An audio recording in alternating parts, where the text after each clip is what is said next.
Sejam bem-vindos e bem-vindas a mais um episódio do E Aqui, o podcast que traz discussões relevantes sobre o impacto da inteligência artificial na comunicação, no entretenimento e consumo. Hoje nós vamos explorar como a inteligência artificial está atravessando um dos territórios mais sensíveis da nossa cultura, a gastronomia.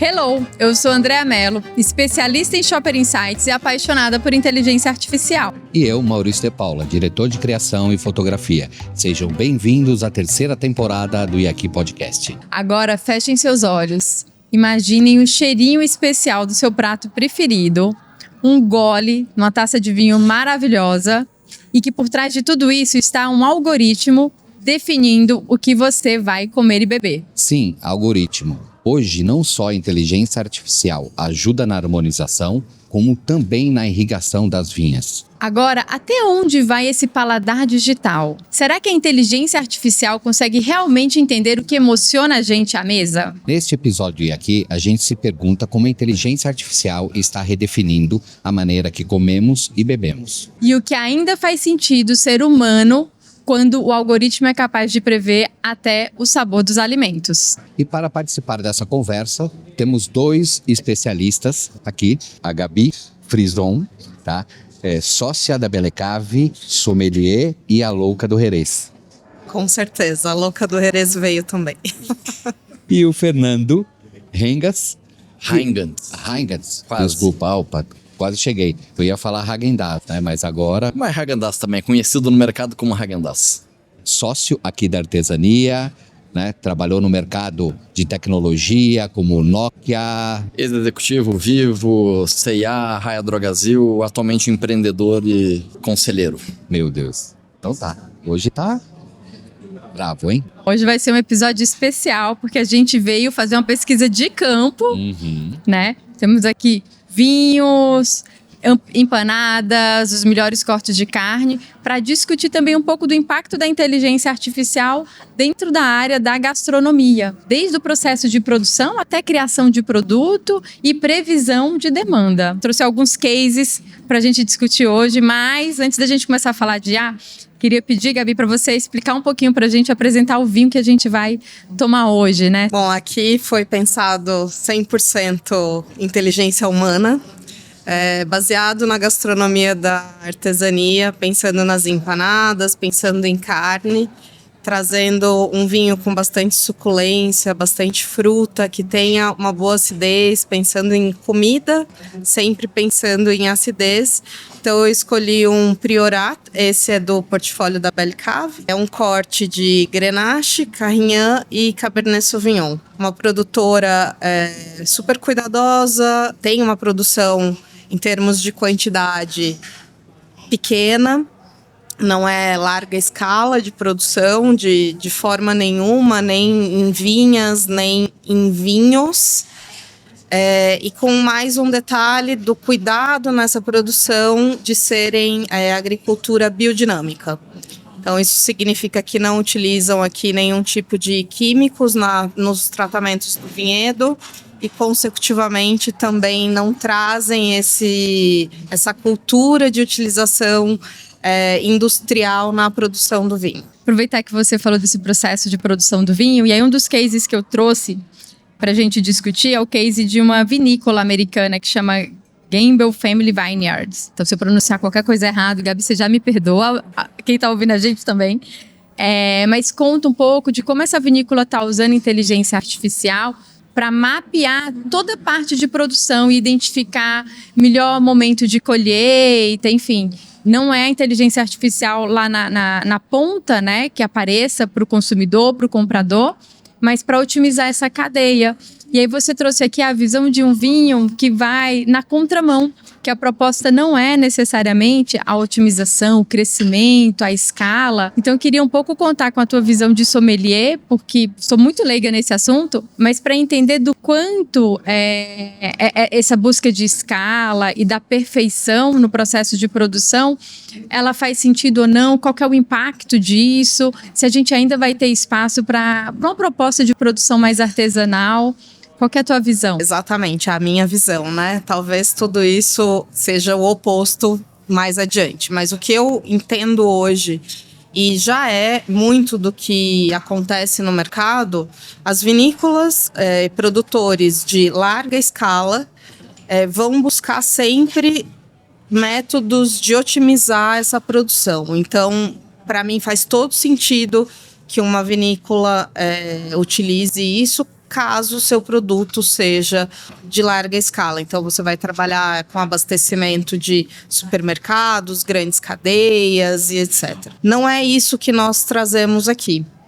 E, na contramão disso, justamente, existe todo um outro mercado que busca mais qualidade, porque ao passo que nós temos muita quantidade, automaticamente, até pela padronização, a qualidade ela se baseia numa régua mais baixa, justamente para que alcance padrão em toda a produção. Então, uma vez padrão estabelecido, todas as safras vão ser trabalhadas para atingir aquele padrão. E é aí onde a gente tem a diferença de qualidade, porque num ano excepcional, num ano de safras excepcionais, o vinho não vai refletir isso, porque a régua dele tá alinhada com a safra anterior, que talvez tenha sido uma safra mediana. Então, quando se pensa dessa forma, você compreende o porquê é que você consegue encontrar em redes de supermercados vinhos tão baratos e por que outros vinhos custam tanto mais. Qual é a grande diferença? Então, a grande diferença está justamente no conhecimento humano e que, em muitos casos, eu poderia passar a tarde toda aqui citando casos de regiões que ainda se utilizam de conhecimentos, eu diria descobertos, mas entendidos no século XII e século XIII. Até hoje, não houve tecnologia que desmentisse o que foi descoberto naquele momento, por observação. Então, a agricultura, de modo geral, é observação. A biodinâmica é um método de produção agrícola, de tratamento, né, agrícola, desenvolvido sob observação. O teste foi feito com cenouras e beterrabas e depois passou-se a utilizar em outras produções, chegando no vinho e hoje se tornando uma das referências de vinhos mais puros. Aí me explica, vou agora puxar assunto, eu como leiga, o que é um vinho mais puro? É justamente a não utilização de produtos químicos agrícolas defensivos, agrícolas ao longo do processo. Então, tudo aquilo que a gente vai chamar... desde o cuidado do processo da vinha até ele chegar no... Absolutamente, porque num processo de tratamento com inteligência artificial, essa vinha ela vai ser tratada muito provavelmente, ainda que pontualmente onde existe um problema, mas ela deve ser tratada com produtos com defensivos agrícolas, provavelmente. Na biodinâmica, a utilização de defensivos agrícolas industriais é zero. Na produção orgânica, você ainda tem um limite aceitável, baixo, porém existe uma permissão de utilização. Então, eu diria que a biodinâmica ela é a produção mais restrita em relação a qualquer uso químico nessa produção. E, na minha opinião, isso tudo vai na contramão do que a inteligência artificial ainda oferece. Não quero dizer que não possa ser alimentada essa inteligência na utilização de formas mais saudáveis de produção, mas o que a gente entende até o momento é que ela é utilizada para aumentar a produção, para aumentar a escala. E quando a gente pensa em aumento de escala, a gente está sempre caminhando para um lado de industrialização, que é o oposto disso que eu trago para vocês hoje. Me diga uma coisa, você acha que esses mesmos, vamos falar, nesses vinhos de pequenas escalas, você acha que talvez a inteligência artificial não pode ajudar a melhorar algum tipo de processo, mesmo dentro falando dos vinhos biodinâmicos, seja com a questão de estudos, alguma coisa nesse sentido? Ele está insistindo, né? Será que já tentaram? Não dá mesmo? Diz que sim. Não, diga que não. Se for, eu vou dizer, sincera, eu vou dizer que é o seguinte, podcast é sobre IA, nesse momento, eu acredito que tudo é possível para a inteligência artificial. Ok. Não significa que as pessoas vão querer utilizar. Perfeito, ok.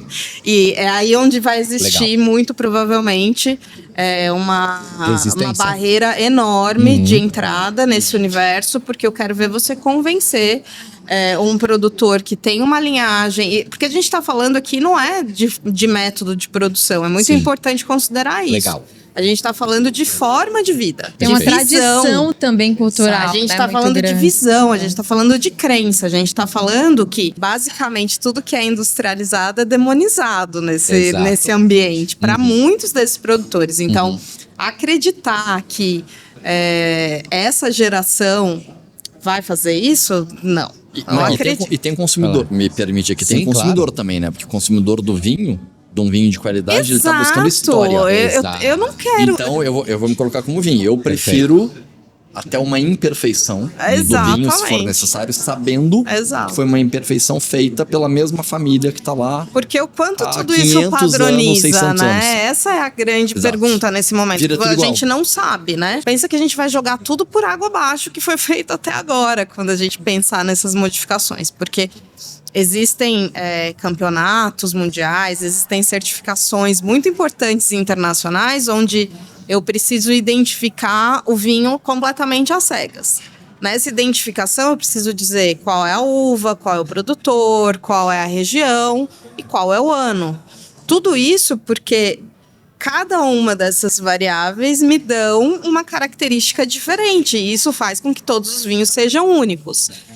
O quanto que uma inteligência vai aprender. Por isso que eu digo que nesse momento, para mim, tudo é possível. Não sei se vai chegar lá, mas o quanto que essa inteligência vai aprender para conseguir dar essa variável que muitas vezes são pequenas nuances, que a gente às vezes não tem nem palavra existente para descrever essa variável.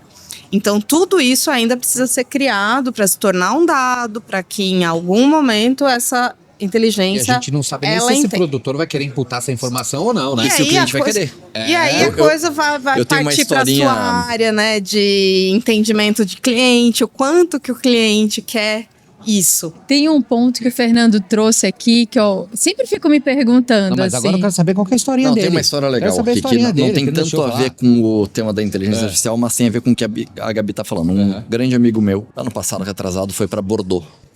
E é um cara muito alucinado por grandes vinhos. E aí ele foi numa vinícola centenária, de séculos, da mesma família com pequena produção.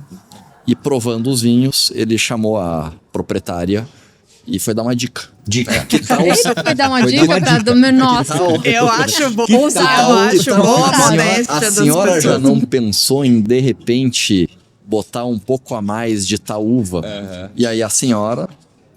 quinta, sexta, oitava geração pegou ele pelo braço e falou: meu querido, você sabe há quantos séculos a minha família faz isso? Sendo que para chegar nisso demoraram outros séculos de teste. Não.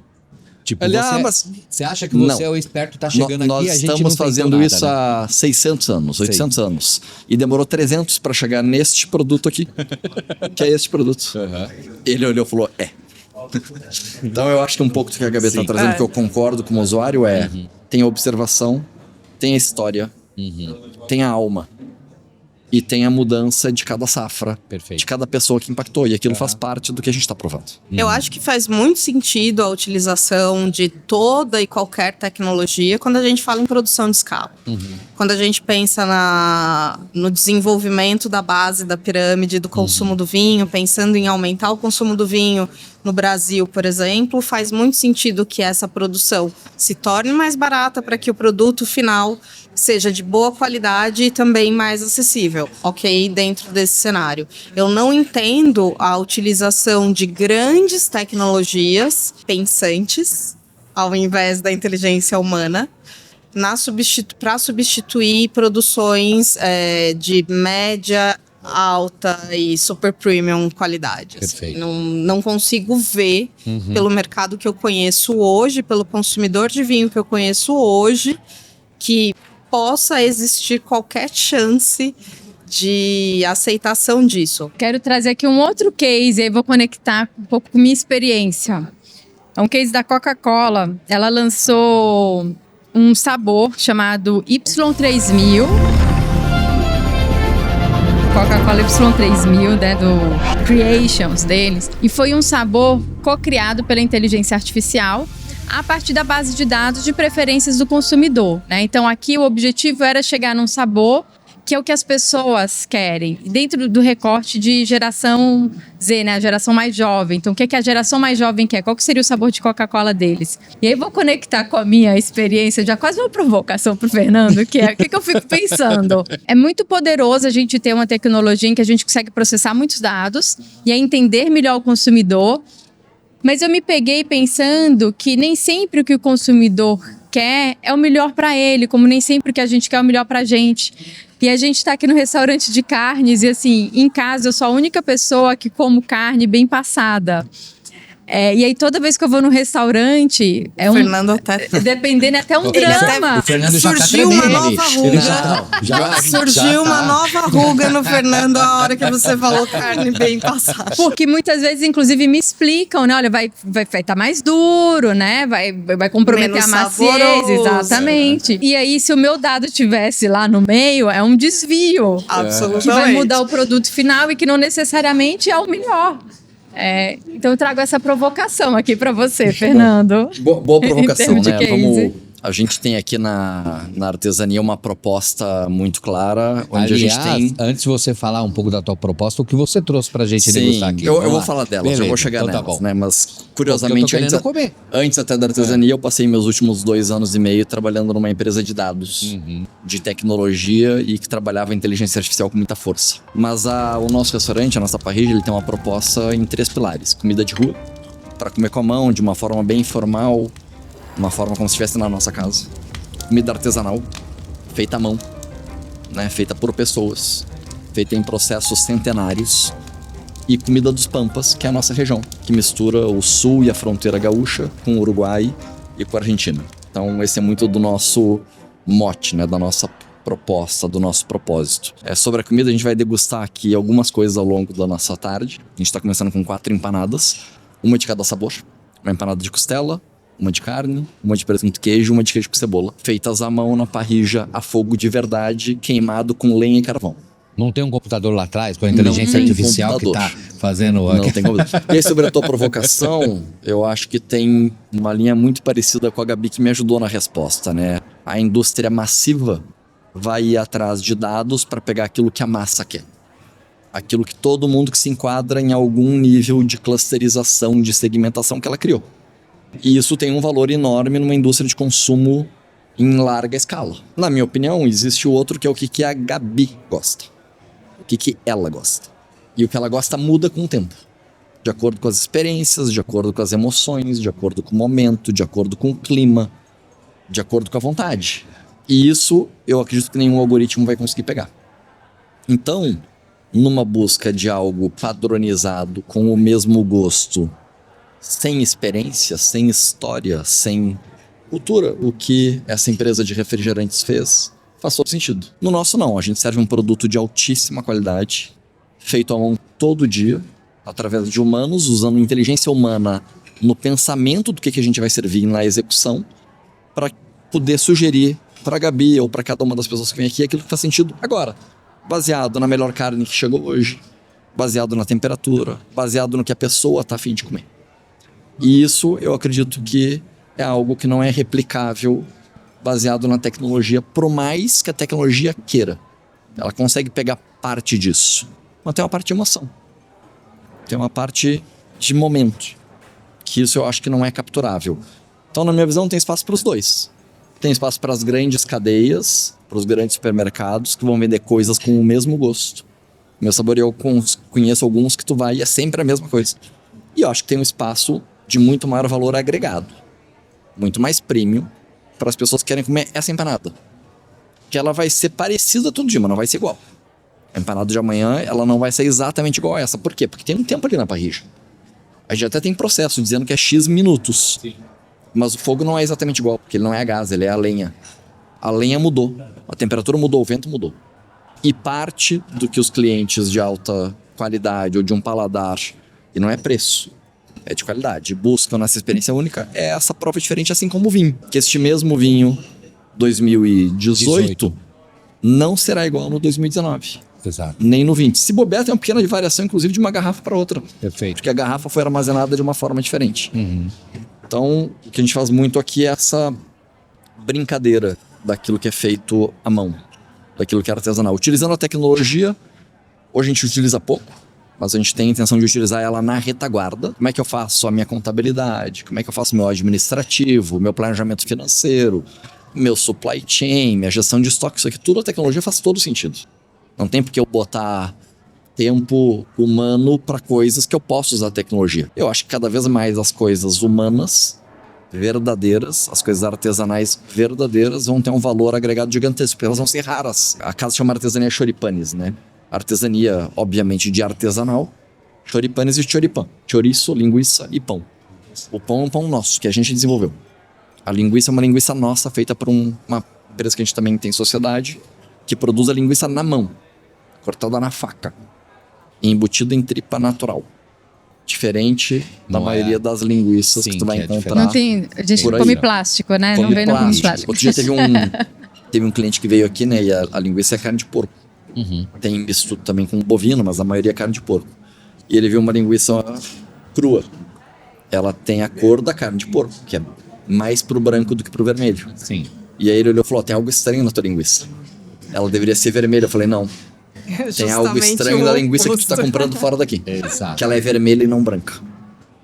Por quê? Porque a indústria tá lá pensando em como que ela manipulou o sabor e a cor, o aspecto para visual, ser aquilo exato, que tá trabalhado. É isso aí. Então o gosto fica igual, o sabor fica igual e vira uma cor que atrai.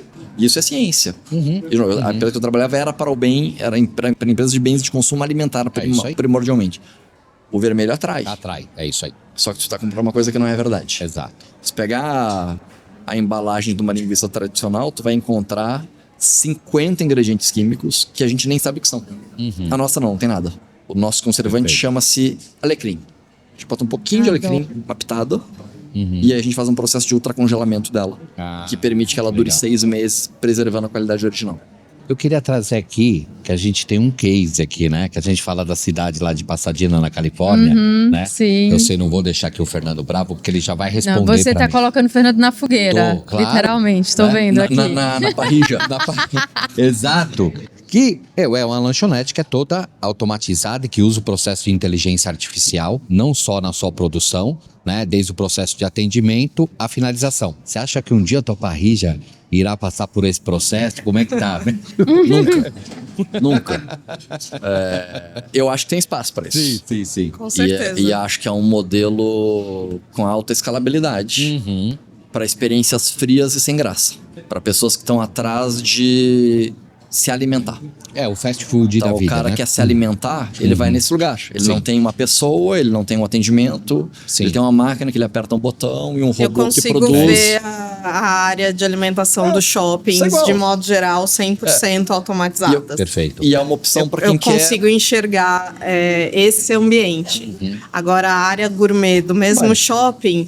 Eu não consigo ver essa utilização toda de tecnologia. Qual é o tipo de experiência que a gente tem nesse negócio? Que a pessoa, zero, a pessoa que vai nisso, ela vai como ele atrás... fala, é alimentação. Ela vai atrás do alimento. Eu preciso de um alimento. Sim. A disposição para pagar é baixa. Então, o valor agregado é muito nulo. Na largada é alto. O cara encapa e os bons marqueteiros contam a história de uma empresa de tecnologia que revolucionou a gastronomia para uma loja toda feita por robôs. As pessoas, uau! Aí quando comem, Elas dizem que não é isso. Eu não preciso chegar na Califórnia, posso ir pro Brasil, eu não vou citar nomes, de empresas que chegam perto disso. Sim. E que resolveram fazer todo o primeiro processo de atendimento dessa forma. E, na minha opinião, eles estragaram ou pioraram aquilo que estava sendo construído, porque ele vai para essa linha. No meu conceito, como usuário. Como business pode ser bom. Aqui, só para resgatar, quando a gente estava construindo a artesania, não era construindo fisicamente, construindo o conceito. No meio da discussão, um dia surgiu o tema: vamos botar totens de autoatendimento? E a gente foi unânime na hora de dizer assim: não teremos nunca o totem de atendimento e nem sequer o cardápio teremos por QR Code. Meu cardápio ele não tem QR Code. O meu cardápio é um cardápio físico. Para a pessoa ler, conhecer, entender, falar com o garçom, ser recomendado. Então, não sou contra o cardápio digital. Eu sou. Eu sou contra ele aqui. Eu sou. Vende muito menos, inclusive. Vende menos. Que informação interessante, eu jamais imaginei. Tá vendo? Carta de Tem vinhos. alguma explicação, Carta Gabi, de vinhos por por quê? QR Code vende menos. Porque as pessoas detestam. Começa por não gostar. Porque, de novo, eu acho que você já tem uma barreira no meio, você entendeu? Detesta. Aí eu vou usar dizer tecnicamente, eu posso estar equivocado, mas acho que eu não tô. Qual é o modelo de leitura das pessoas no smartphone? As pessoas pegam o smartphone e fazem o rolling. Exato. Na carta é a mesma coisa. A pessoa não tá lendo. Ela tá simplesmente fazendo o que no passado era mudar o canal.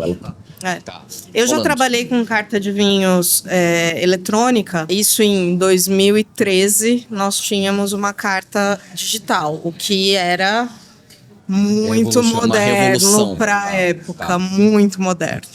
Mas era um tablet exclusivo para carta de vinhos. Tinha resistência, mas eu estava lá enquanto sommelier, especialista, para ajudar na seleção. Muitas vezes, toda essa parte da busca eu mesma fazia e só finalizava mostrando a imagem. E o legal de uma carta digital bem trabalhada, de um cardápio, idem, é a imagem, porque as pessoas querem ver o que é. O prato, querem ver o prato, querem ver o vinho, a cara do vinho. Então, funcionava muito bem pela imagem. Mas outras pessoas mais interessadas em tecnologia acabavam ficando horas ali com a carta, mexendo, navegando, porque ela justamente dava as harmonizações com o nosso cardápio. Você poderia colocar 3, 4 opções para depois comparar. Então, ela era para facilitar. E era uma carta de 950 rótulos, ou seja, isso impresso era um livro que, de novo, a pessoa também não ia ver. Então, realmente, a busca era diferente. Tinha que ser de forma diferenciada.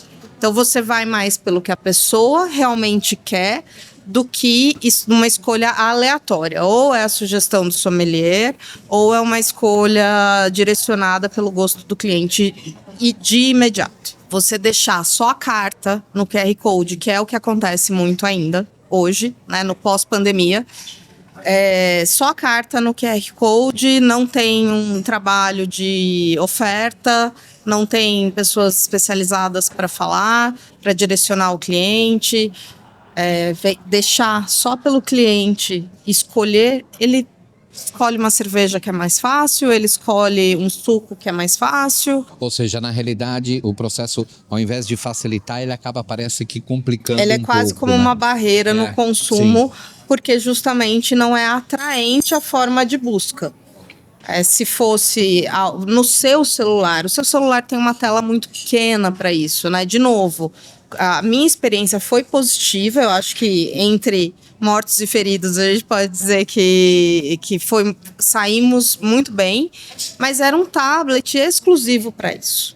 Então você tem o tamanho de tela diferenciado, você tem letras maiores, você tem muita informação. Normalmente nesses QR Codes você tem exatamente o mesmo formato de uma carta muito simples, em Word, só que visto através do seu aparelho celular. Então, não é nem digitalmente atraente. Fernando, agora que a gente tem toda essa tecnologia capaz de se identificar o gado que está pronto para abate com maior precisão, ponto de marmoreio da carne, né, o ponto até de preparo dessa carne, qual que é o papel da intuição humana quando a pessoa tá ali em frente à fogueira, em frente ao fogo, em frente à churrasqueira? Qual que é a contribuição humana nesse processo? Boa pergunta, né? No nosso caso, na parrilla, que é o centro da casa. Então, o coração aqui da artesania, e isso pode ser visto inclusive fisicamente, é a parrilla. A parrilla está no meio da casa, de um ponto onde de quase qualquer lugar tu consegue vê-la. E isso não é por acaso. Isso é porque, para nós, o que a gente faz aqui na parrilla, no restaurante, mas também o que a gente faz na nossa casa, e a gente montou a artesania para ser um pouco da nossa casa, não é só sobre comer. É sobre reunir pessoas num comportamento antropológico, estar perto do fogo para conversar, para trocar a comunicação. Antigamente, as pessoas levavam a comunicação de um povoado para o outro, de uma tribo para outra, através da fofoca. A fofoca hoje é mal vista, mas a fofoca originalmente era essa contação de histórias do que aconteceu, que é de uma família para uma tribo, de uma tribo para outra tribo, de um continente para outro continente. E o fogo sempre teve um papel brilhante na sua volta. E eu tenho um caso curioso, às vezes a gente vai para a praia e eu faço fogueira. Eu sou um grande apaixonado pelo fogo, acho fogo algo brilhante. E é muito interessante que toda vez que eu vou para a praia e faço uma fogueira, pessoas estranhas que nunca me viram ou viram as pessoas que estão lá, aparecem. Para tirar foto, para filmar, para ficar na volta, encantados com fogo. E as pessoas falam, pô, que estranho. Não é estranho. É antropológico. Faz milênios que o ser humano tem no fogo algo muito importante na sua vida. E aí tu perguntou sobre o papel da intuição, né? Assim como eu falei que a parrilla é o centro da casa, o assador, que é a pessoa que coordena a parrilla, é uma estrela aqui dentro. É uma pessoa muito importante. Por quê? Porque ele está coordenando o fogo e os ingredientes que vão nele para fazer as pessoas terem uma experiência incrível. E aí tem um misto, sim, de intuição, mas também tem um misto enorme de técnica e de inteligência humana. Então existe literatura, existe teoria, existe experimentação, existe acompanhamento, existe aprendizado, e essa pessoa ou essas pessoas têm que usar de tudo isso para fazer a melhor comida possível naquele momento. E a inteligência de saber lidar com as intempéries, né? Porque como você prepara uma máquina para mudar a forma imediatamente de acordo com condições externas. Exatamente. Enfim, se você, ainda que você esteja... o que eu não vejo possibilidade de um robô trabalhando com fogo, essa mistura de inteligência artificial com algo natural, eu não consigo entender como seria, porque justamente o fogo, ele apaga, depende da madeira, e os próprios depende do ingredientes, vento. né? Estamos falando de uma série de organismos Exatamente. com as suas imperfeições e peculiaridades, que nunca vão ser iguais. Uma entranha nunca é igual a outra entranha. Pelo menos as naturais. E aí o humano, ele olha e ele entende como ele vai agir daquela vez.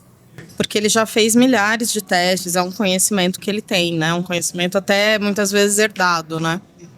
Que vem de outras gerações. O Fernando, que pretende manter a artesania sendo artesanal, estilo raiz, 100% inteligência humana, não tende a comprar nunca de um fornecedor que se utiliza de métodos de padronização. Ele pode usar a tecnologia para ajudá-lo. Exato, E deve usar. Para ajudar, mas voltando nunca lá na produção, vai assim como poder no vinho, produzir padrão. o criador de gado tem a mesma lógica. Ele vai criar um gado. O gado não é um produto que tu consegue acelerar o seu processo. Ele nasce, ele cresce, ele come e ele chega na hora correta. E acho que a tecnologia é muito... O setor agro brasileiro usa muita tecnologia por trás. Uma coisa assim Muita. E que permite um crescimento incrível. Mas tem o limite até onde chega. A Gabi tocou um pouco nesse ponto que é importante, né? Da figura ali na intuição. Além de tudo, tem um tema da interação dessa pessoa com quem tá na volta. Então... E até do teste. Eu já vi, a gente faz várias vezes, chegam pessoas no balcão, que pra mim é o meu lugar favorito. Você tem esse aspecto O que do balcão. tu sugere? E o cara, prova isso aqui, ó. Sim. Hoje a gente tem costela, né? Tá. Quarta-feira é o dia da costela aqui. Então a costela, várias vezes, as pessoas, eu não gosto, prova nossa. E a gente Deixa eu te vai levar um provar o pedacinho quê? de costela pra ver se não A gente gosta vai mesmo. provar o que depois aqui da Logo depois a gente vai receber aqui, como a casa é choripã, a gente vai provar um choripã, que é o guaipeca. O choripã desconstruído, é metade do pão, aí a linguiça espalhada em cima dele como se fosse uma brusqueta, Pô, já tem com que falar maionese pro Thiago caseira trazer e pra chimichurri. gente, então, Já isso, vamos não? trazer Vai ela. lá. Vou pegar esse ponto da padronização, porque isso é muito louco, né? A gente quer padronizar algo que, por essência, é imperfeito, que a natureza tem ciclos. Então, se a gente quer comer uma fruta o ano inteiro, a gente está Alguma desrespeitando coisa de errado tem os aí, ciclos, Exato. né, da natureza. E aí isso me leva agora a uma pergunta para você, Gabi, que é também a gente tem esse processo de uma busca de padronização de entendimento do vinho, mas ao mesmo tempo um volume muito grande de informações que quem gosta de vinho, quem quer fazer uma boa escolha, né, ou harmonizar um pouco o que vai beber com o que vai comer e não tem um repertório muito bom, recorre a aplicativos, a sites para ajudar nessa escolha. E aí quando a gente tem um algoritmo por trás ajudando nessas escolhas, o quanto a gente corre um risco de também padronizar o nosso paladar próprio gosto. e a gente não deixar espaço para os ciclos, para descobertas, para mudar até um pouco, como o Fernando comentou, né? Assim, que você mesmo mudou, todo mundo, nosso gosto muda porque a gente muda. Eu tenho certeza que neste momento da evolução da inteligência é 100% possível padronizar, é o resultado. Padronização do gosto, padronização do consumo, considerando esse público iniciante. Porque nós já demos informações para a inteligência, mas o que nós demos de informação foi o básico até agora. Então, ele sabe fazer uma harmonização padrão. Ele não, eu sei, Gabriele, depois de quase 20 anos trabalhando na área de vinhos, sommelerie, serviço, importação e etc., que é possível harmonizar vinho tinto com peixe cru, por exemplo. Eu sei que é possível, mas eu também sei que existem milhares de variáveis para que isso seja possível. A inteligência artificial ainda não sabe disso. Eu acho que é uma questão de tempo para que tudo dados, isso, né? Tá. exatamente, para que tudo isso seja alinhado, que seja alimentado, para que sejam criadas outras formas de avaliação, a forma como eu desenvolvi para avaliar o gosto de um consumidor, basicamente fazendo muito poucas perguntas e às vezes perguntas que não são relacionadas com o vinho necessariamente. Qual é o seu signo? Touro. Você gosta de comer e beber bem, né? Com certeza. É uma brincadeira que eu uso para dizer que são formas muito particulares de Perfeito. avaliar. Então, uma coisa, fato, eu sei que pessoas que têm gato não gostam de Sauvignon Blanc. Sério? É sério. Olha, eu vou testar Eu essa não aí. tenho ó. gato. Eu não tenho gato, mas eu gosto de gato. E gosta de Sauvignon Blanc? Provavelmente você não vai se importar porque você não tem que ter gato. Mas tem algum motivo Existe alguma por trás? explicação ou é um Tem conhecimento uma empírico explicação teu? muito clara. Entretanto, isso é uma observação minha. Esses detalhes que eu acho que vai demorar bastante Pra ainda inteligência chegar para a aí. inteligência chegar. E não Se que é ela que vai não chegar, né? faça um bom trabalho pro básico, pro padrão. Vai funcionar harmonização tinto carne, branco peixe. Talvez um pouquinho fora da linha ainda já dá para fazer. Mas nada tão específico ou tão bem curado com essa curadoria humana. Né? É que volta pra massa, né? Eu acho que o que Volta tá falando pra o massa, algoritmo, de novo, ele e aí vai funcionar. Talvez mude com o tempo de ser algoritmos que levam à hiperpersonalização. Pode acontecer. Eu acredito que sim, E aí é uma mas outra leva conversa. tempo.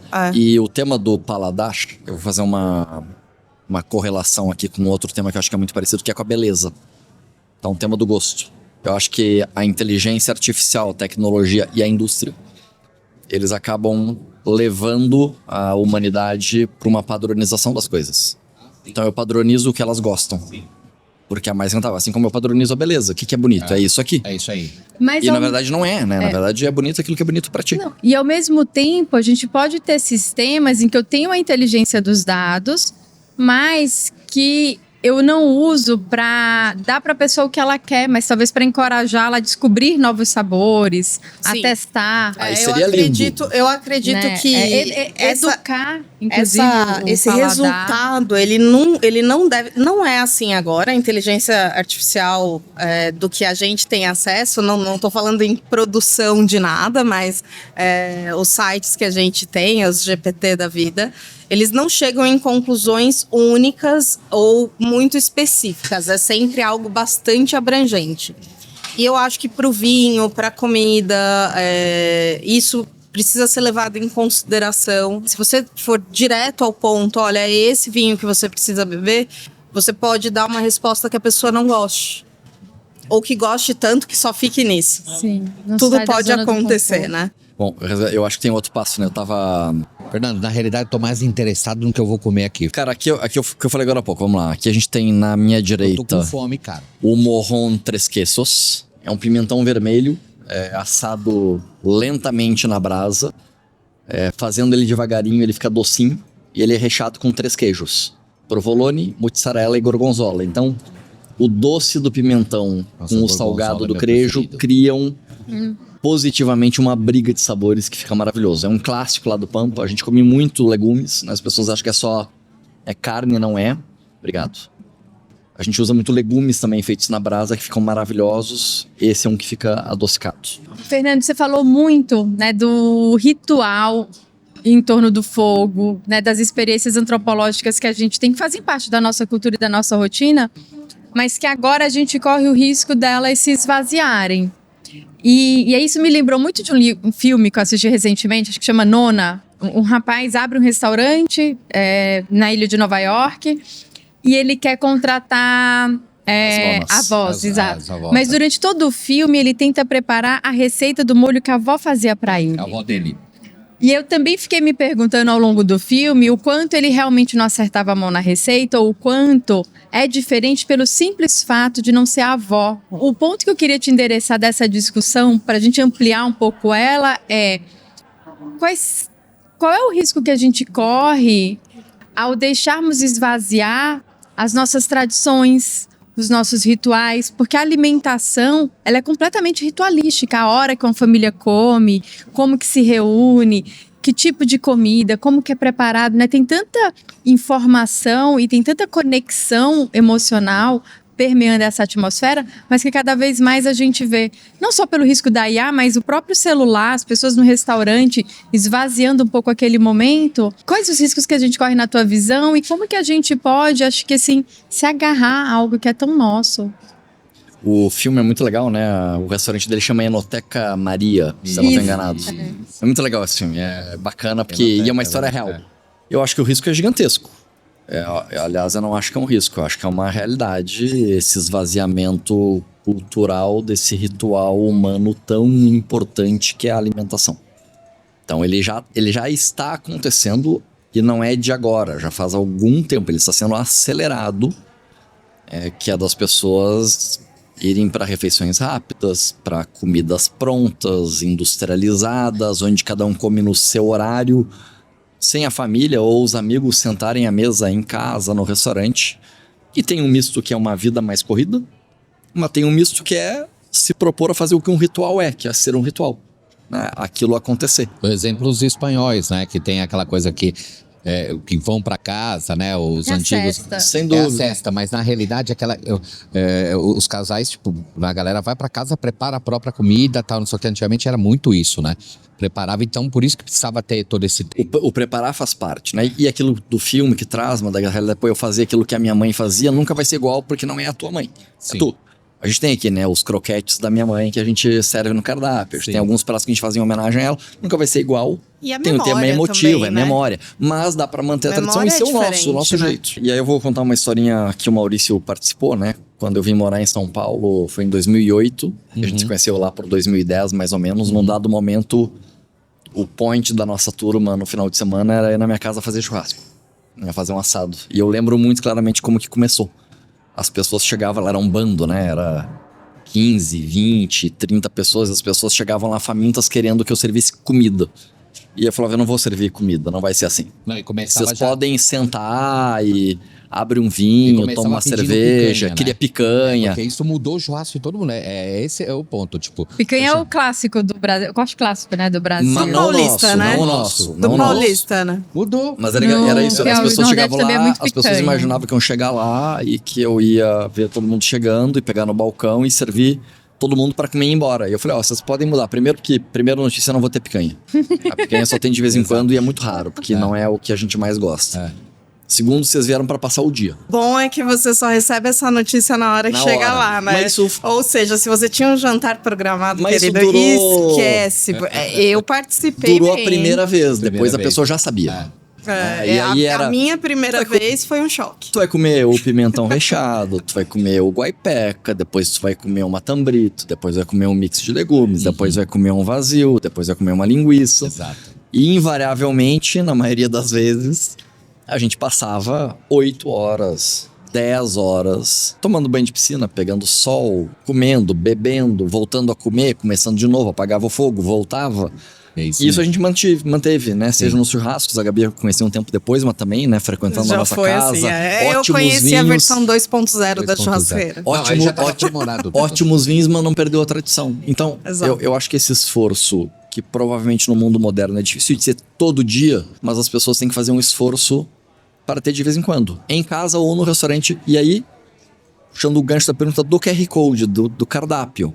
Parte do que eu sou contra a um cardápio digital é que quando tu vai num restaurante, pra mim tu vai pra sentar na mesa e interagir com as pessoas e com o lugar.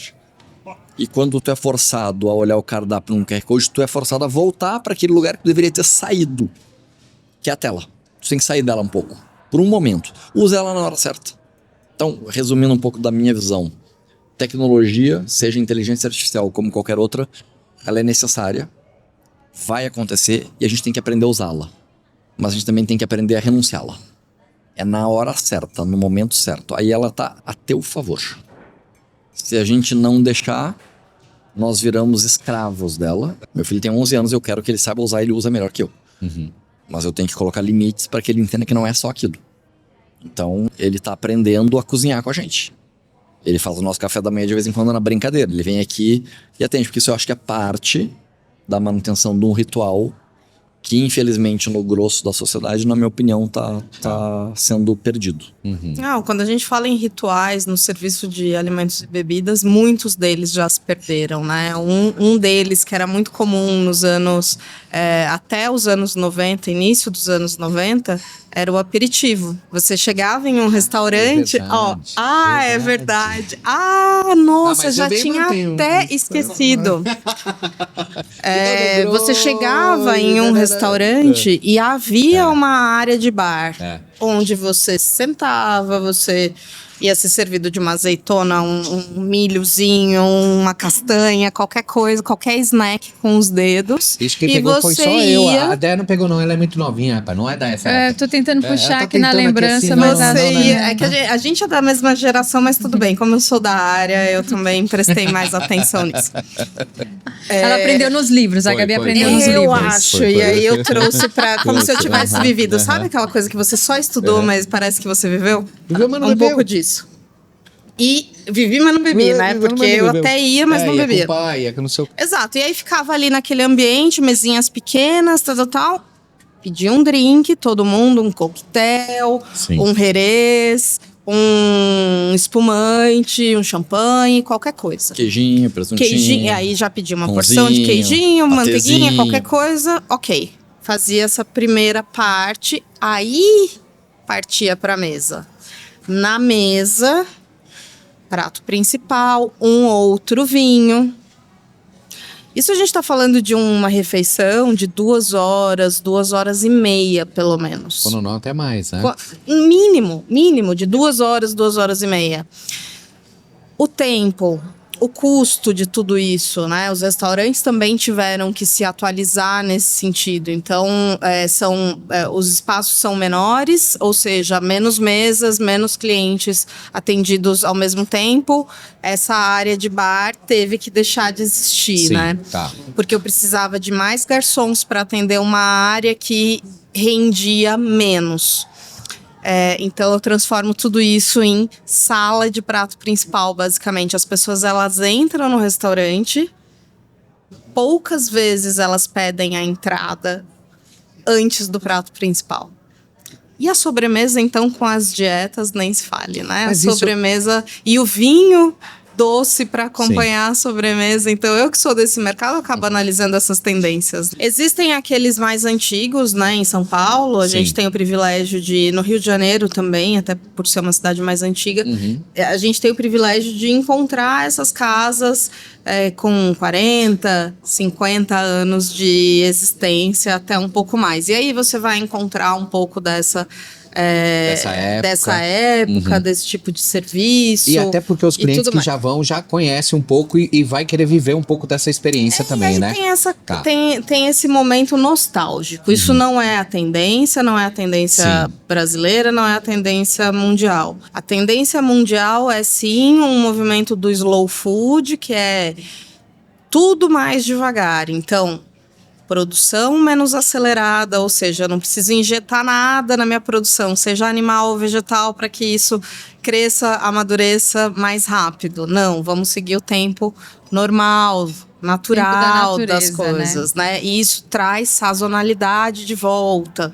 Então a gente começa a falar de novo de sazonalidade. Eu tenho morango uma vez por ano, eu tenho uva uma vez por ano, eu tenho frutas que aparecem no nosso cardápio somente uma vez por ano. A gente deixou de viver isso. A gente encontra todas as frutas o ano inteiro. É isso que aconteceu com o mercado. Esse movimento do slow food, isso é internacional, busca trazer de volta essa utilização daquilo que os nossos avós viveram, né? Então a fermentação, né? Fermentação natural nos pães. Ficou claro já que não deu certo, né, gente? Vamos combinar que a coisa de acelerar tudo em termos da alimentação deu ruim, assim, os problemas com glúten, né? E muitas vezes sendo considerados problemas justamente por um processamento muito rápido, né? Que não é o suficiente para quebrar todas as cadeias de glúten. E aí cada dia mais você vê pessoas com intolerância, glúten, lactose, não sei o quê. Então tudo isso também tem um porquê, né? E aí a gente volta de novo para esse tipo de produção, para esse tipo de serviço. Tudo isso está conectado. Quando a gente pensa em alimentos e bebidas, a utilização da tecnologia ela precisa ser de apoio. Porque todo o restante deveria realmente voltar a ser feito como era na época dos nossos avós. E aí é que a tecnologia deveria entrar em jogo. Que não entra hoje, não né? é sobre o estímulo do consumo pelo consumo, que é onde, infelizmente, a maior parte está buscando. É como que a tecnologia ajuda a resgatar aquilo que é bom para o ser humano. E aí que permite fazer algo que é muito complexo, né? O movimento de um slow food, de uma comida natural, em grande escala, é super complexo. Mas ele é necessário. Então, como alimentar 9, 10 bilhões de pessoas de uma forma saudável? Exatamente. Não através de agrotóxico, não através de sintético, de plástico. Falar pacotinho industrializado, né? Que você nem sabe o que é que tem lá dentro. E que você é tá possível, só que aí a indústria tem que querer. Tem toda uma mudança, né? Porque se ela não quiser, o movimento, citando um slow food, ele vira para poucos. Ele é um movimento existente. E não deveria, só que só vai acontecer, e eu não vou entrar no slow food, mas um movimento que eu acho que é o que a indústria e os governos deveriam estimular. Porque se não estimularem, a população vai ser simplesmente um ente passivo do assunto, manipulado pelo mercado. Que é estimular um consumo consciente de uma alimentação saudável, que provavelmente exige menos uso das matérias-primas do planeta do que no modelo atual, que requer mais embalagem, que requer mais transporte. Então, tem um tema legal da alimentação, né, que é, além do slow food, a alimentação local. Qual é o ingrediente da tua região? Então, eu vou para uma ilha no meio do Oceano Atlântico e eu peço filé mignon.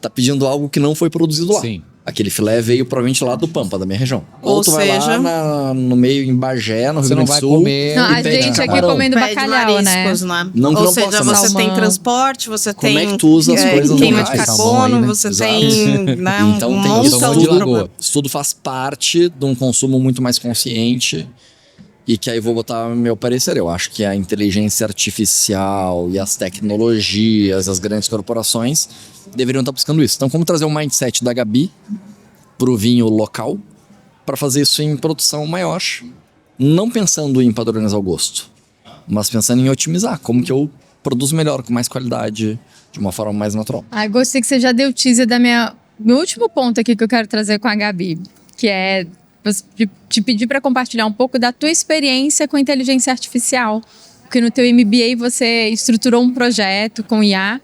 Então eu queria um pouco te pedir, não só para contar do projeto, mas um pouco da tua visão. Assim, o que é que te inspirou a aplicar a IA nesse universo dos vinhos? Qualquer projeto a gente parte de uma dor, né? Então, qual é a dor do mercado que eu enxergo atual? Isso foi um projeto recente, é do ano passado. São informações muito recentes da pesquisa de mercado de alimentos e bebidas, porque eu fui justamente para esse caminho. Como utilizar a inteligência artificial para...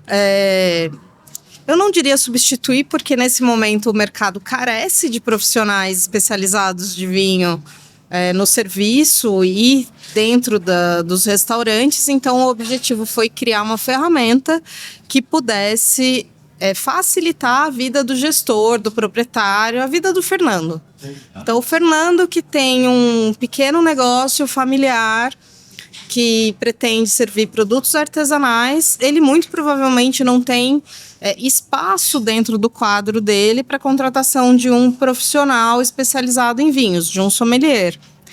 Mas ainda assim ele precisa saber como atender esse público dele, como elevar o ticket médio dele, fazer com que as pessoas consumam na casa dele de forma assertiva. Então, o objetivo era, com as informações de mercado que nós temos hoje, com a inteligência no momento dela agora, que ela fizesse as recomendações para a carta do Fernando, baseado no público do Fernando, no ticket médio do Fernando, na quantidade de pessoas que ele atende aqui, quem são essas pessoas, qual é a idade desse público. Então, informações até que razoavelmente básicas e que dariam ao Fernando dezenas de possibilidades para que ele finalize a escolha. Então, existia sempre essa preocupação de deixar a finalização por conta do contratante, Não né? tem autonomia humana, né? Para que tenha esse ajuste final. Porque o Fernando, por exemplo, ele tem conhecimento de vinho suficiente para entender o que o público dele pode querer. Talvez ele não tenha o conhecimento de para-estoque, de compra, quanto que ele precisa ter.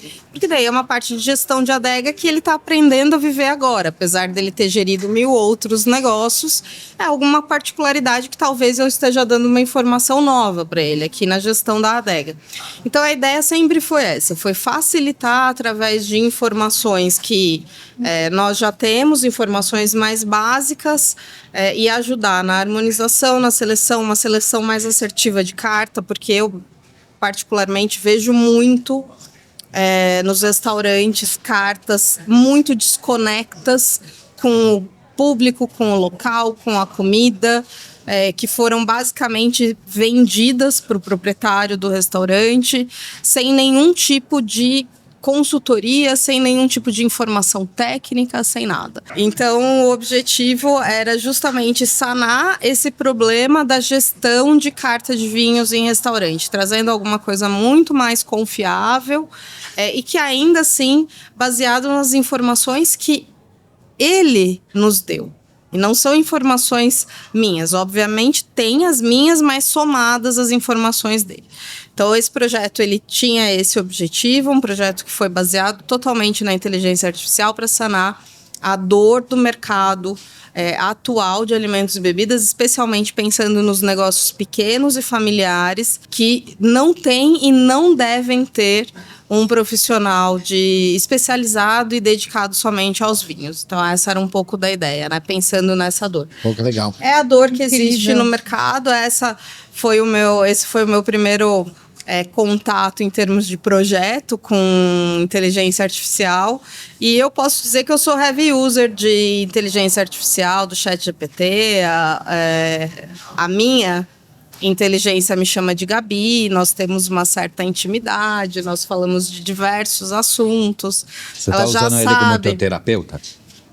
Eu uso como apoio de terapia. O risco é quando a inteligência artificial começa a te usar de terapeuta dela. Não sei se eu me recusaria, seria uma experiência interessante, viu, Fernando? Pode acontecer, hein? Então, obviamente que hoje, no nosso dia a dia, a gente acaba utilizando até para entender um pouco mais, né? Eu acho que é uma característica da nossa geração também, essa curiosidade, já que nós somos a geração que passamos por tudo e estamos agora passando por mais isso, que é a revolução da inteligência artificial, né? Uhum. Então, Millennium, realmente, nós somos guerreiros, né? Nesse universo.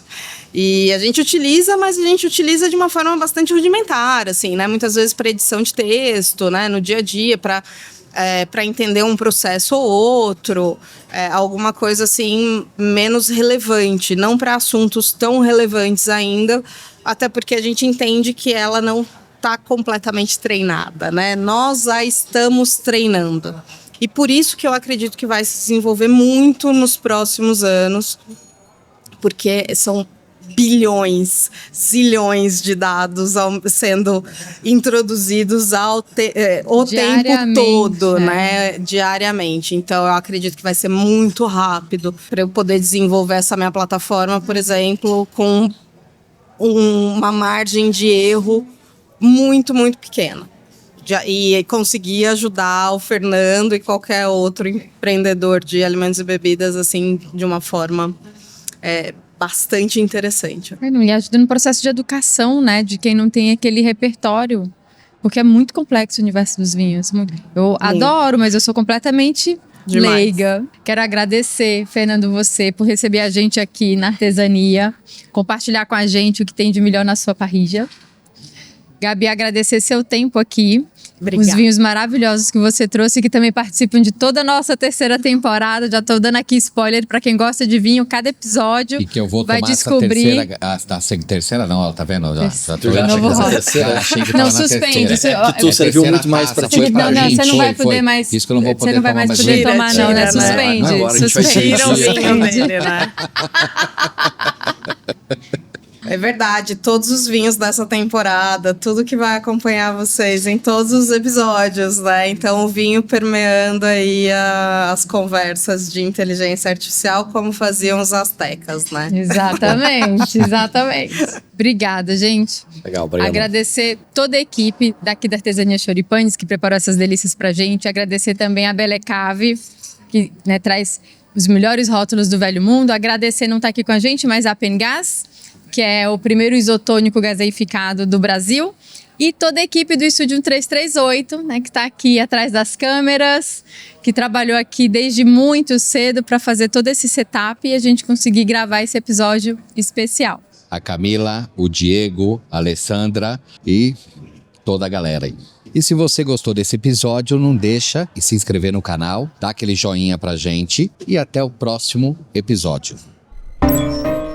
Este episódio do podcast E Aqui foi apresentado por Andréa Mello e Maurício de Paula.